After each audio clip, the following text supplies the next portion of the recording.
Ертедегі халықтың ақыл ойында, пікірлеу дүниясында кеңінен орын алып жасаған рухи байлық бұл ауызекі дүретпелеріміз болып есептелінеді. Солардың ішінде халық дастандары айрықша әһмиетке ие. Себебі онда халықтың тілі, әдебиеті, саз саубеті, этнографиясы сақланған. Ата-бабаларымыздың дөреткен шығармаларының әр бірінде тикарғы сүрен, халықшылдық, батырлық, елді қорғау идеясы, тәлім-тәрбиялық тәсірі менен баслы орынды иелейді. Дасталарымызды тыңлаушыларға жеткеруші жыраулар тек атқарушы емес, шайырлық талантқа ие болып жүда ескі дөретпелерді өзлерінің табиғи сөзге ұсталығы менен жанландырып, халқымыздың рухи байлығын асыраған. Бүгін біз дасталарымыздың ішінен Гүлстан дастанды сөз етуді мақұл көрдік. Тикарынан хаял қызлар тұрмысын сөз ететұғын дасталарымыздың бірі.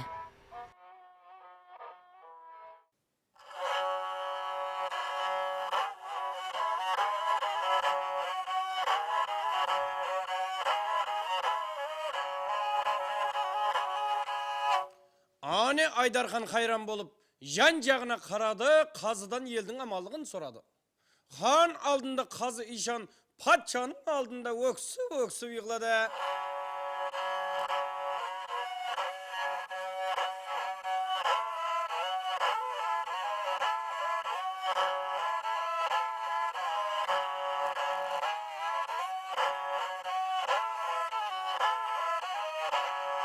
Кеттіңіз тақсырай сахраға, нақақтан жыртылды жаға. Көрген жәбір жапамды, қорқаман жүзіңе айтпаға. Халайық мүлкі патшаның, сізде ертішімін жаның. Көргенімді мен айтсам, мойныңа жүкленер ханым.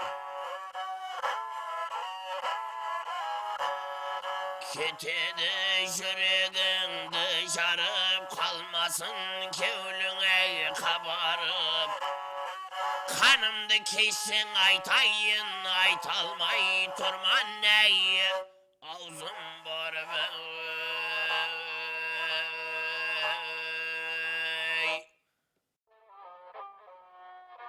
Гүлстан дастан Қарақалпақ халқының сүйіп тыңлаған дасталарының бірі болып, хаял қызлардың батырлық, ақыллылық, даналық іслеріне айрықша ітібар берілген.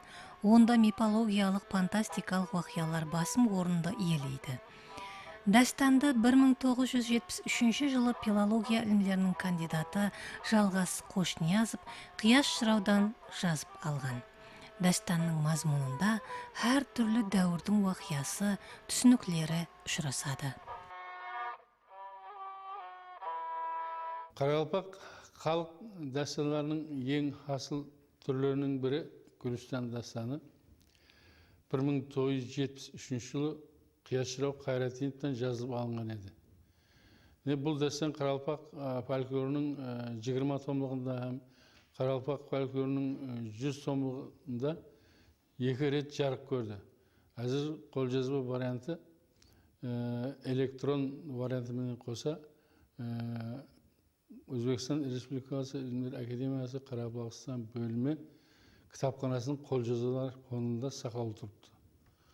Бұл дастанның тикарғы мазмұны біздің ұзақ өтміштегі тұрмысымызды, үрпәді дәстүрлерімізде, перзенттің атаға қатынастарын, атаның перзентке болған мүнәсебетлерін сөз ететұғын, олар арасындағы сондай әрқилы жетіскенліктер, келіспеушіліктер, hürmet, izzet мәселелері туралы тікелей тұрмыстық мотивлерді үгіт насихатлауға бағдарланған болып келеді. Уақиялар ақиқатында Қияс Қайратиновтың баянлауы бойынша алқысса сол заманда Айдархан деген қан өтті, Адақ деген шәһәрі әмі бойы аралда деп басынады. Міне бұл жыраудың өз жеріне, еліне болған садықлық мünәсебеті. Бір уақытлар осы Адаққала деген шәһәрдің біздің мәкан басқан елімізде болғанлығы хақындағы аңызларда, әфсаналарда сөз етілетін уақиғаларға текрарланып, өзінше жергілікті топонимдік имканиятлардан пайдаланып жырау бір қанша халқымыздың дастанды түсінікті етіп айтуына һәм оның біздің тұрмысымызға жақын екендігін дәлелдеу мақсатында осы нәрселерді пайдаланған. Әлбетте әрқандай дастан өзінің жеке имканиятларына ие, әрбір жыраудың атқаратын дастанлары сол жыраудың жеке мünәсебетлерімен байланысып келеді. Мәселен, қияс жырау басқа жыраулардан қай жағымен ажырап тұрады, һәм ол дастанларды қалай атқарады деген сұрауға біз кескін түрде оның импровизаторлық ойдан тоқып шығарушылық имканиятларының мол екенін көреміз. Қияс жырау Гүлістан сияқты бір қанша дастанларды ядынан дүретті. Бұл дастан ақиқатында да ертегілік уақиғаларға, ертегілік сюжетлерге һәм тұтас халқымыз арасында жүрген әрқилы мотивлескен уақиғалар менен терең байланыста дастан дәрежесіне көтерілген. Сол Айдарханның жұртында Айдарханнан Бексұлтан, Гүлістан деген бір ұл, бір қыз туылады. Олар ер жетеді, камалға келеді. Міне сол Гүлістан камалға келгенде жұрттан зияда қыздардың ең сұлуы, көзге тасланған сол елін, халқын, қатар құрбыларын таңландыратын дәрежедегі көзал қыз болып жетіседі. Жыраудың тіліменен айтқанда Гүлістанның келбеті былайынша тәріптенеді. Хүрі ғылманнан зияда. Міне бұл жерде адамзаттан ең сұлуынан да сұлу деген халқылық түсінік міне сол Гүлістанға бағышталады, оны тәріптеуге. Ямаса мына мысалдарды алып көрейік. Дидарласқан жігітлердің сұлулық өпкесін осқан дейді. Қандай образды қатарлармен мінекей сол дәріс салатығын адамның жанына, сонда жігітлерді бір өзіне ынтық етіп қоятығын дәрежеде халқылық шеберлік бұл жерде жүдә орынды пайдаланған. Аман болсаң алғанлар 15 күндей жүрген аштан. Бір аман болсаң деген сөзін естіген адам 15 күндей аштан жүру дәрежесіндегі бұл сыпатламалар. Әлбетте жыраудың жеке өзінің фантазиялық қабілеті, бірақ сол нәрсені халыққа жеткіруде, олар бір адамның бір сондай сұлулығын, көзалын көрсетудегі тапқан өздерінің гауһар сөздері болып табылады. Қарақалпақ халық дастанларының қайсы бірін оқып әтібар бергенімізде, дастан сюжетлерінде хаял қызлар шешуші рөл ойнайды. Ал хаял қызлардың өзлеріне арналған дастанларымызда болса, тикарға қаһарман һәр тәреплеме халықты өзіне қарата алатығын фазилетке ие болып жырланады. Әлімпаз сөз еткендей қос қатарларындағы мәнісі терең сөзлер тыңлаушыны өзіне тартып тұрады. Енді Гүлістан бой жетіп, көзге көрінгеннен кейін оған әркім ашық болып, сол патшалығындағы Қазишан қызға ашық болып, қыздың өзіне қаратудың жолына түседі. Ол бұл нәрседе хиле пайдаланады. Міне хиленсінің біреуі сол патшаны шет жұртларға жіберіп, бір деміңді алып қайтып, суақтан еш жаққа шықпадың. Өздеріміз мұна сарай әмелдарлары қарап тұрамыз, ешқандай өзінің жоқлығыңды білдірмейміз. Азырақ бір өміріңде bir шет жақтарға шығып, қоңсы қанлармен танысып, солардың бір сәует құрып, бойыңды жазып қайт деген ақыл айтады. Қазір қан ойланып көрсе, ақиқатында да еш жаққа шықпаған екен, қоңсы қанлармен таныс емес екен. Солай етсем, солай етейін деп, сарай әмелдерін жинап, ойласып қылып, Қазы Ишанды орнына қойып, сапарға атланып кетеді. Міне осы сапар дәуірінде Қазы Ишан ханның қызын қолына түсіруге барынша әрекет етеді. Әлима шешен деген бір шешен хайуаны келіншекті тауып алып, сонымен ойласып, өзінің ойларын әмелге асыруды қолға ала бастайды. Әлима шешенге Қазы Ишан мынандай пікір айтады. Сондай, сен сол бір той тамаша бер, Гүлстанды үйіңе шақыр, сөйтіп мейман қыл. Мен сөйде бір әмел істермен сөйлесіп көруге имканият табылар деп, сөйтіп Әлиманы сол нәрсеге мәжбүрлеп, Әлима сол той беріп шақырып, Гүлстанды мейман қылып күтеді. Сол мейман қылып күткен уақытлары бейхүш болады, оны дәрі беріп, Гүлстанды ұйықтатып тастайды. Қазы енді өзінің ойлаған мақсатларын әмелге асыру үшін әрекет істейді, бірақ Гүлстан оянып кетіп, қазының маңлайына теуіп, көзін шығарып, қашып кетіп, өзін құтқаруға еріседі. Міне сол арадан уақыт өткеннен кейін көп ұзамай хан еліне қайтып келеді. Міне сол хан келуден Әлима екеуі ойласып, Гүлстанды жамалап, алдына шығып, сондай бір қолайсыз гәплерді айтады. Гүлстанға жала жабады, қызым, еріксіз менің айтқаным танылмай патша боламын, хан боламын деп тақты талап етті. Дастандағы Қазы Ишанның хилекерлігі Гүлстанға үлкен жәбір алып келеді. Алыс сапардан қайтқан патша тағы жалған өсек сөзлердің қоршауына түсіп, ғазепленеді, һәм ойланып отырмастан өз қызын өлім жазасына бұйырады. Бұл бұйрықты жігіт ағасының әмелге асыруын қатал түрде тапсырады. Жырау осындай уақияларды да шеберлікпенен баянлаған. Өлтірмесем атам береді жаза, құлағыма келді қорқынышлы саза, бұл жүрістен саған жетпейді қаза, ақылымды хайранлық алып тұрыпты.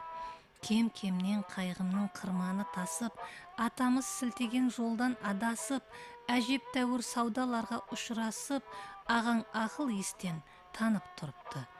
Бұл уақият икарында пәкіліктің, хақиқатлықтың, күнәсізліктің белгісі сәулеленеді.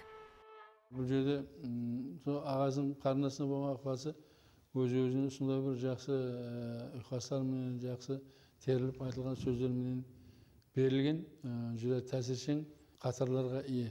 Міне осы жерде енді қыз ол өзінің атасының гәпін орылауды ағасына өтініш етеді. Бір шөлге барып, шөлдің ортасында қарындасы атамның айтқанын орылану керек дегеннен кейін, қоймағаннан кейін, ағасы енді алқымға пышақты салайын деп атмақлары бір қара құс келіп, қолын қағып жіберіп, шырланып шалдырмайды қызды. Дастандағы уақиялардың шиеленісіп баруы өз-өзінен туылмаған. Образлардың бір-біріне байланысуы үшін майда деталлардың да табиғат тылсымлерінің де жүда шеберлікпенен берілгенін көреміз. Гүлстан өлім жазасына бұйырылғаны менен ғайры табиғи күшлердің пайда болуы оның аман қалуына себепші бола береді. Міне сол жерде екеуі ойласып отырып, сол ақбөкенді сойып, жақсылап, онан месіслеп, аузын тігіп, қарындасын ішіне салып, дарияға ығызып жібереді. Ғайыптан үлкен самаллар, даулар пайда болып, жаңағы мескемені алыс-алыстарға апарып тастап, бір шөл саналқыларға шығарып тастайды. Міне сол шыққан жерде баяғы қара құс келіп, Гүлстанның месін, аузын тіккен жерін ашып, қызды шығарып алады. Қыз сол жерде бір екі ылақлы киік тауып алып, сол киіктің еміп, әдеуір уақыт солармен оңысып қылады. Дастанда батыр образы басқа дасталлардағы сияқлы жүда көркем қатарлар менен суретленген. Себебі батырлар модамы халықтың ең жақын досты сыпатында жырланады. Олардың батырлық харекетлерін өзіне тән көрініске ие тұлға екенлігін жыраулардың сөз шеберлігі арқалы көз алдыңа келтіресің.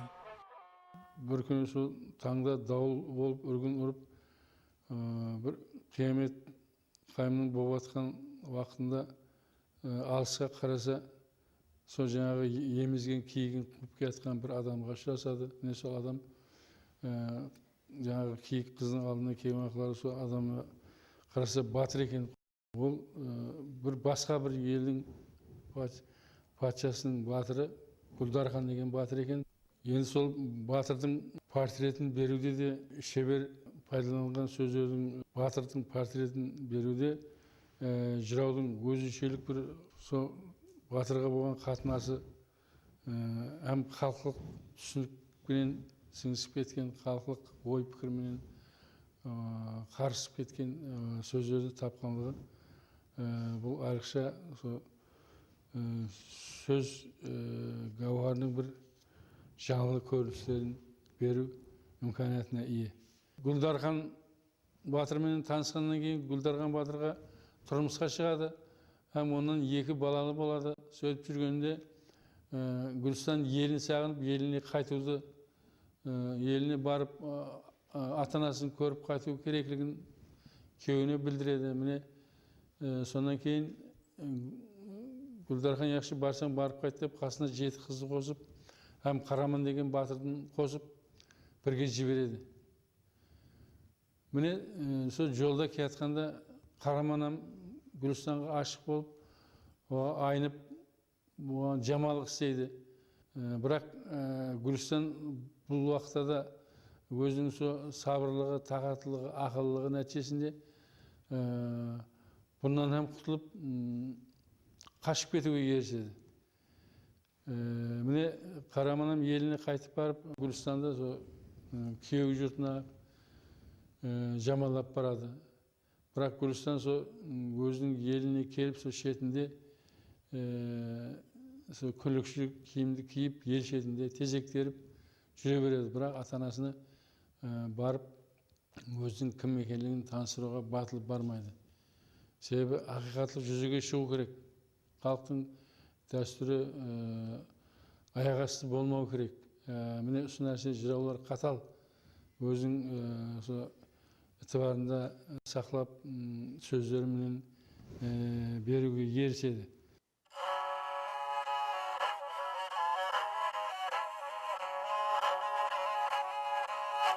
Әне Айдархан қызы менен дидарласып көрісті, артық кемін сорасты, қойзылы қойдай шуласып, әне бірі-бірі менен жыласып тұрды.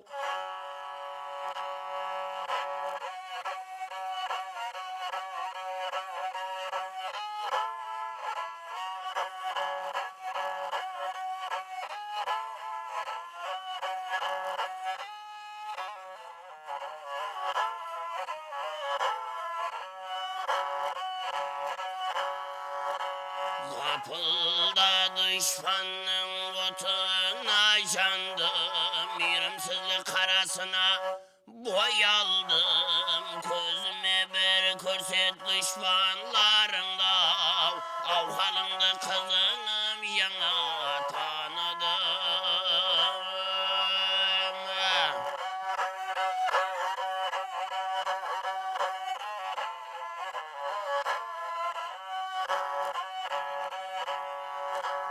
Yüz gösterim nege nazir salmadım, ne sebep basbaba savalı almadım. Tanıyımsan kızım düşmanlarında, av halımda kızım yana tanıdım.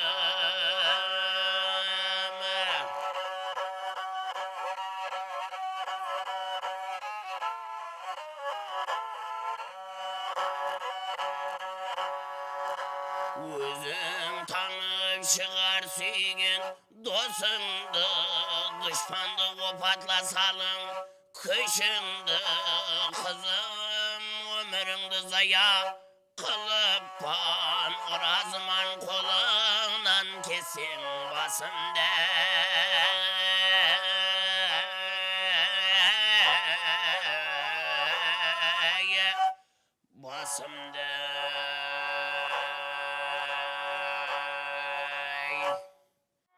Дастан вакыялары соңында өз шешімін табады. Мазмуны, тек арғы идеясы халықлар достығының айрықша суретленуі болып есептелінеді. Достықтың ең таптырмайтын құдіретлі күшке ие екенлігін осы дастандағы образлар арқылы сезінуге болады.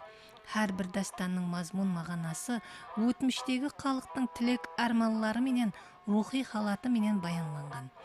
Жақсы тәрбияның, адаллықтың сөнбей тұғынлығы насихатланады. Әсірлер дауамында халықтың тілінде һәм жүрек төрінде ең қадірлі байлық болып жасаған дасталларымыз бүгінгі әуладлардың биік мәртебесі мақтанышы болып жасай береді.